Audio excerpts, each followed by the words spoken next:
Good evening. You're watching the news on Croatian television. President Kolinda Grabar-Kitarović met with the Russian Prime Minister during the second day of her official three-day visit to Russia. The president addressed a Croatian-Russian business forum in Moscow, where she continued to encourage investments in Croatia's tourism and IT sectors. I am very pleased that delegations from our two countries have come together. These kinds of meetings have unfortunately not occurred in the past 7 years. Yes, we have been in contact, but it is very important for the mechanisms of cooperation to function properly. Our bilateral relations have been hampered recently because of sanctions. However, they haven't particularly affected Russian investment. One of the main topics of yesterday's discussion between Kolinda Grabar-Kitarović and Russian President Vladimir Putin was Agricor. The Croatian president said today that she hoped the Agricor affair wouldn't interfere with bilateral relations, saying the issue was strictly business. Yes, we did speak about Agricor, and I clarified the position of the Croatian government. Obviously, I'm not personally involved in solving that issue, therefore I cannot present any ideas as to how it may be solved. At the same time, I have made myself available as an intermediary between Sberbank and the relevant institutions. Meanwhile, the head of Russia's state-owned Sberbank, Herman Gref, spoke on Russian television regarding the Agricor crisis and their attempts at recuperating roughly €1 billion in debt. Unfortunately, we are all faced with the fact that the company has been falsifying their financial records for the past 7 years. This has led to major confusion on the part of the creditors. The Croatian president has reacted with understanding in the case of Agricor's debts and is very interested in maintaining and developing Croatia's investment climate. In this regard, we have agreed to continue discussing ways to reach a mutually beneficial solution to this problem. Obviously, we would like to recuperate as much of our money as possible. 4 days have passed since police carried out sweeping raids in the Agricor investigation, arresting 12 former top executives. At the same time, many questions remain unanswered. The whereabouts of the main suspect, ousted owner Ivica Todorić, and his sons Ante and Ivan are still unknown. Given that Todorić is still out of reach, prosecutors may decide to issue an international warrant for his arrest.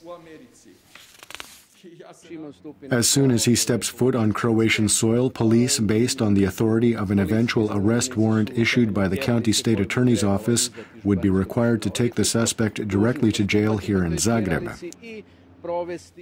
Meanwhile, the lawyer representing Ante Todorić confirmed his client planned to return to Croatia either today or tomorrow. We will respond to the calls of the State Attorney's Office, issue our initial statements, and participate in the ongoing proceedings. We will then follow up with our own appeal to the investigation. Afterwards, the state prosecutor will begin with their questioning of the witnesses. There has also been much speculation about whether Finance Minister Zdravko Marić, a former top executive at Agricor, will be called to testify.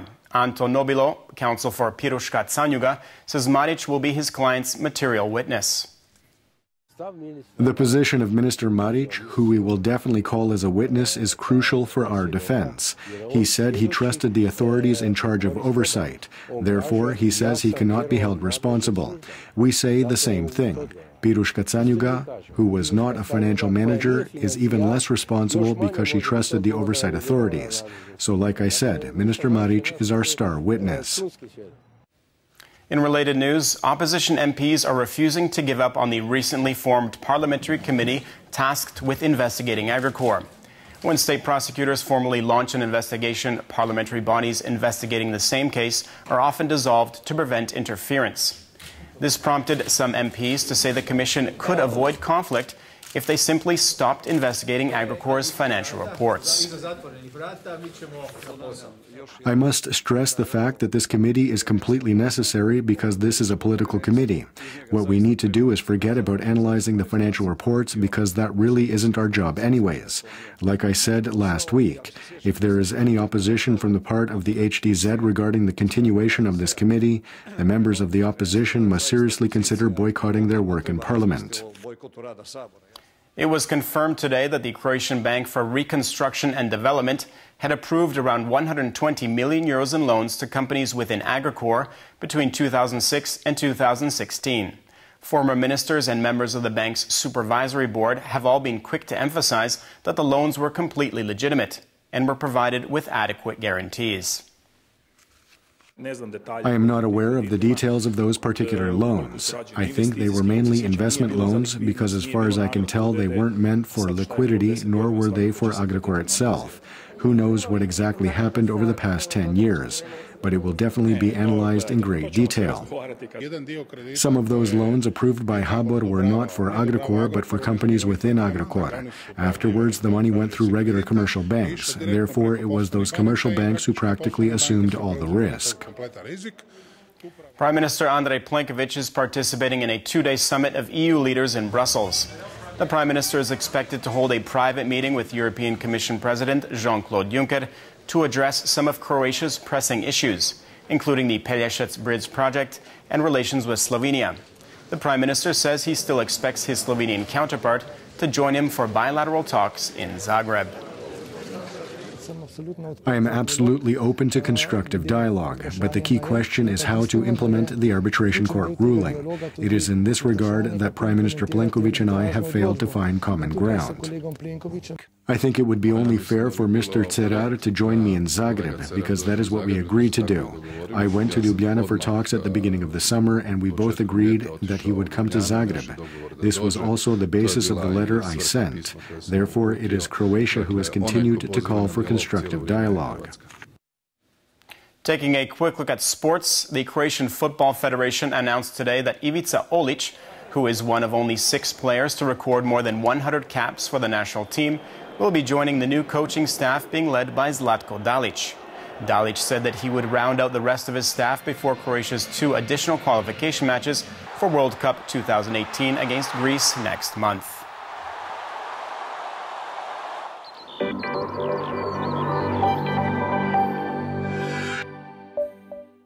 Tomorrow's forecast calls for slightly cloudier skies and thicker fog in most areas of the country, but still fairly sunny and with warm temperatures.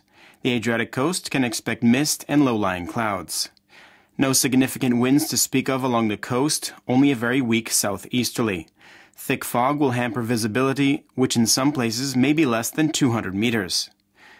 Morning lows of between 5 and 9 in the interior and between 11 and 16 on the coast will give way to highs of 19 to 24 degrees Celsius. Following a warm and muggy southeasterly wind, Saturday's weather is set for a change. Most areas of the interior will get rain and thunderstorms on Sunday.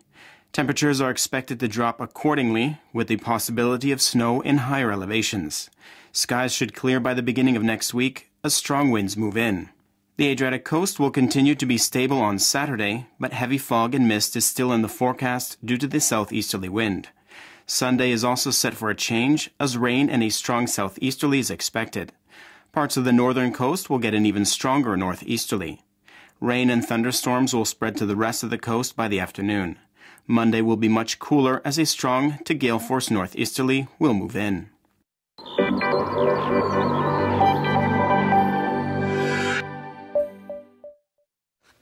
And that brings us to the end of our program. Thanks for watching. We'll see you again tomorrow night.